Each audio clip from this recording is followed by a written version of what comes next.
Hey everyone, welcome back. I'm getting ready to do clean out of my side-by-side freezer and reorganize it. And I thought I'd share a few thoughts with you before I jump into the nitty-gritty on that. I happened to listen to another fantastic interview of James Clear, author of Atomic Habits. Oh my goodness, just golden nuggets falling out of his mouth left and right. So I wanted to share some of that with you and also just some general thoughts on my part. I've been trying to avoid watching the news because it's all mostly negative. It causes a lot of anxiety. I can't help but glance at the headlines, and there were a couple yesterday that really kind of triggered me. And that's when I realized this food management thing has really become a mental game. I really feel like it's getting that way for all of us because, in addition to the news stories, there's also the constant escalation of prices, right? I mean, you'd have to be extremely wealthy for that not to cause some anxiety, right? And for me, because what if the bad stuff hits the fan and I need to be ready? But also, constant escalation of prices triggers a FOMO, fear of missing out. Well, if I don't buy today, it might be $2 more next week. And the two combined are just like a tsunami of making decisions that don't really further us on our goals, at least for me personally. Right now, this really has become a mental game. It's not just about being able to afford the food, it's about being able to manage your head too. And this channel's called Better Living on a Budget. And that really applies across the board. It's not just about, does my house look cute? Can I get more food on less money? It's also about better living up here, right? We need to find ways to feel like we are living our best lives no matter what the outward circumstances are. And we have to keep that in mind. We have to keep chasing our goals, focusing on our families, but put that mental game at the top of your list. So back to James Clear's interview. It was so good. I'm going to link down below if I can find it to that podcast interview because I listened to it on Pandora. I don't know if there will be a link, but if there is, I promise you I'll find it and I will put it down below. One of the really interesting questions that she asked him was, why does it seem like bad habits are so easy to form? He explained that a little bit, and I'm going to read from my notes. He said, they're easy, usually. That's why it's so easy to fall into them, grabbing a donut. And in addition to that, you get an instant sense of gratification, usually from bad habits. That just was like, this one really clicked with me. He said, in addition to the bad habits being easy, a lot of times our identities are kind of tied up with the situation, which back to what I was saying a moment ago, the fear of missing out on sales and anxiety for providing for our families. Well, I was a single mom for years. I still am, but now that they're adults, can I count that? Maybe. Point is that my identity as a provider for my family is tied into making decisions at the grocery store, right?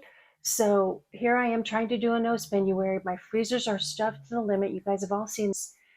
And I was at Aldi. I gave in and I bought that 10-pound package of leg quarter. And it was on sale and I only had to pay $4.70. Well, in reality, I really didn't need it right now. I really didn't need it for a month.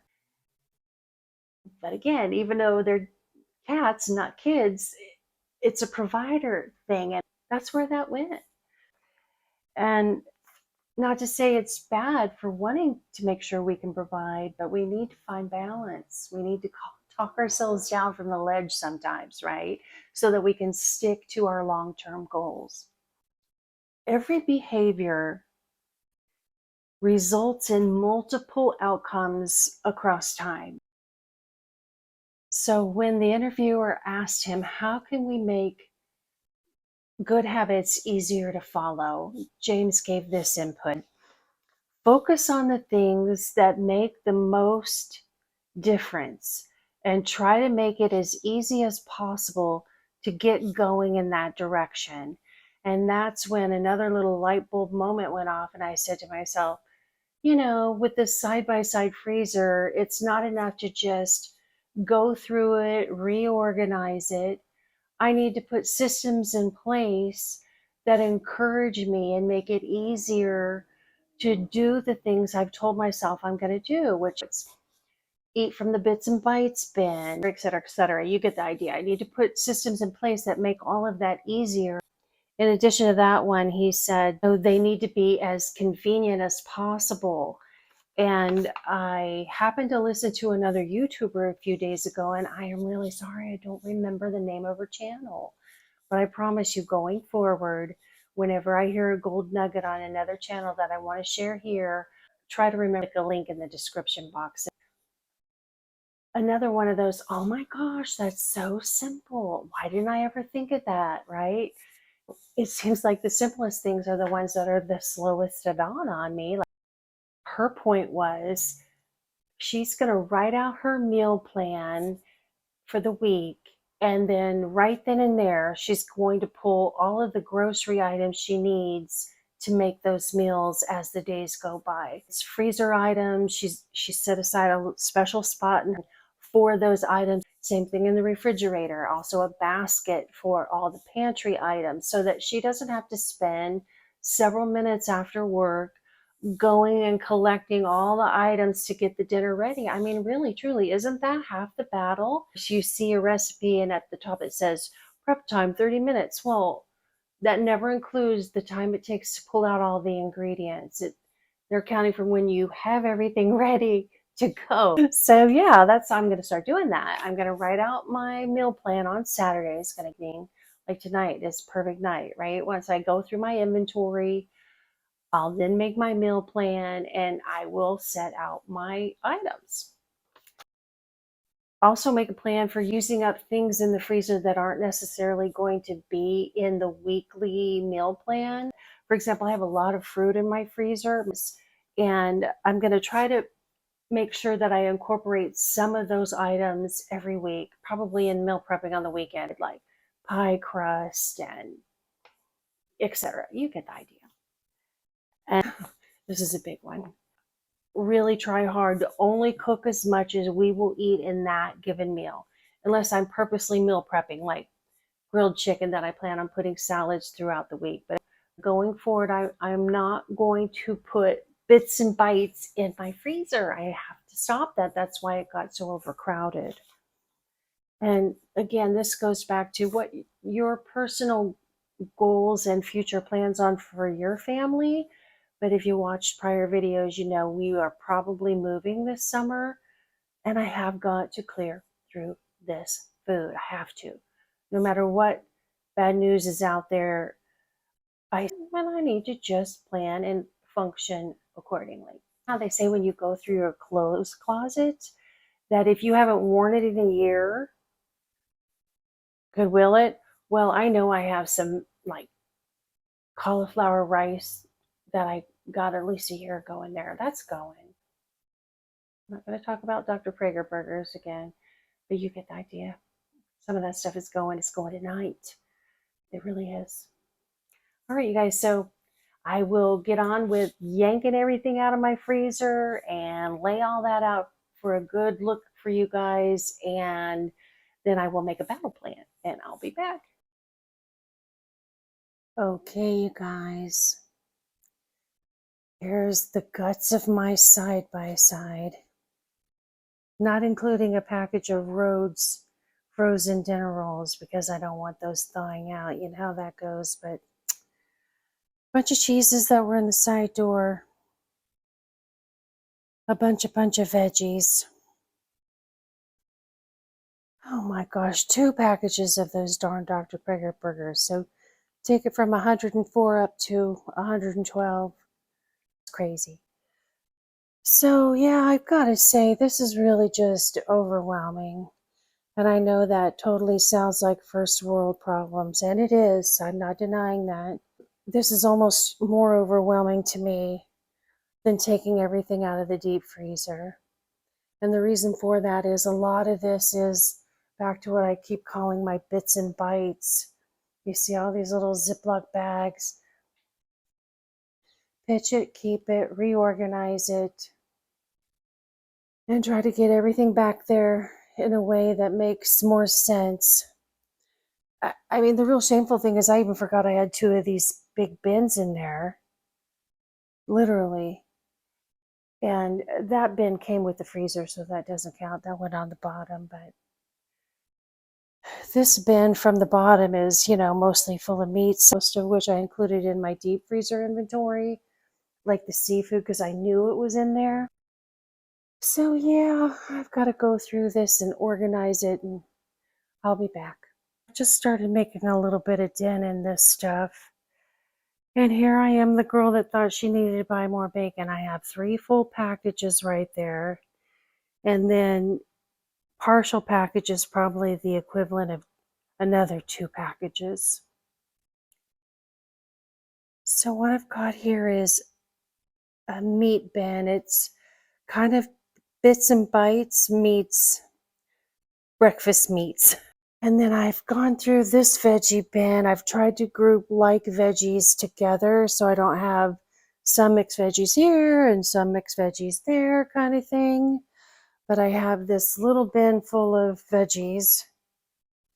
I have this big bin full of veggies, to which I'm continuing to add, like this is green beans, although it looks like a TV dinner.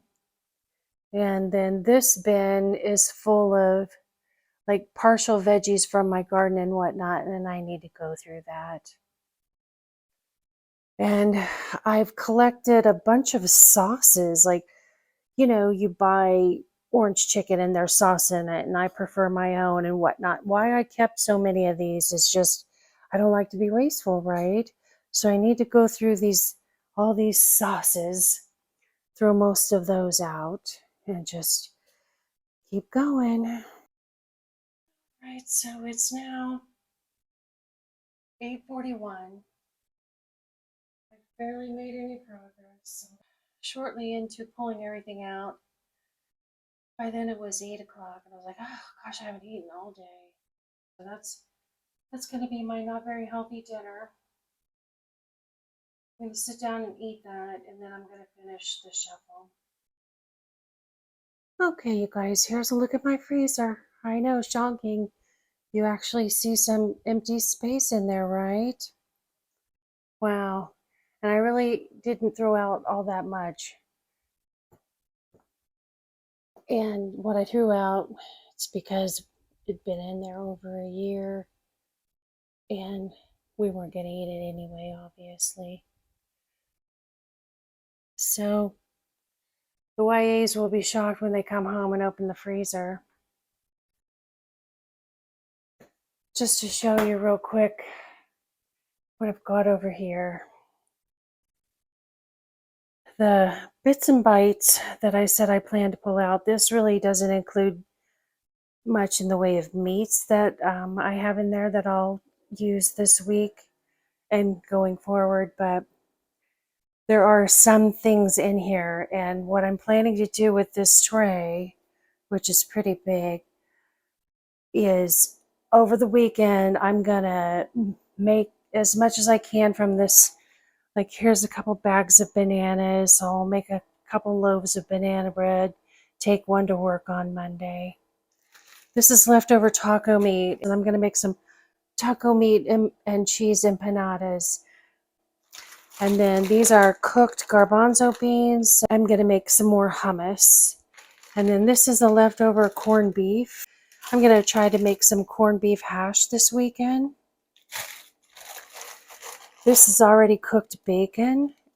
I'm going to use that plus this bag of already cooked lentils and a zucchini that's in the produce drawer if it's still good. If not, I have frozen zucchini and peppers, and I make kind of like what I call a lentil cassoulet with all of the above ingredients and thyme and salt and pepper. This is cooked sausage, and I have a couple tubes of croissants in the fridge, and I'm going to make some sausage and cream cheese croissant bites that I picked up the idea from Audrey over on Pursuit of Simplicity. I just love her. She's so amazing. And then I have a bag of cooked quinoa, that in a salad for work. This barley, I'm not sure, I may end up throwing that out.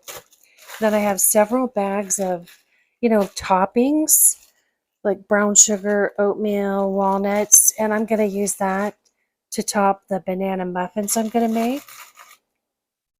And then because it's playoff weekend for the NFL, I'm going to use this butternut squash in the quinoa salad I'm going to make for work. I've got a couple, appetizer-y type things in here that I'm going to make to snack on during the game. A couple pieces of garlic toast. And then I don't know how good this is going to be. This is 2 years old. It's sugar-free peanut butter cheesecake filling. And I have some of those mini pie crusts left. And I will maybe try to make some kind of dessert from that. I don't know. I'm going to have to give it a taste test, the filling, and even see if I want to bother. But yeah, that's the plan with all that junk. And I'm going to stick it all in the refrigerator with a towel under it. It really doesn't matter if that stuff, well, maybe not this. This probably shouldn't thaw out. But anyway, you get the idea. And then I think I showed you in a previous video, I bought 2 of these bins at Aldi a day or 2 ago, and then 2 of the shorter ones. Well, I ended up using 1 of each, and I'm just going to take these back because they were $8 each, so that's $16 sitting right there. I don't have room for them in my freezer, in my fridge. I'm just going to take those back. And then these are some that had been in there that I'm getting rid of. Those were from the Dollar Tree, and they're just going. They're beat up and they're hitting the trash can. Anyway, you guys, thank you so much for tuning in.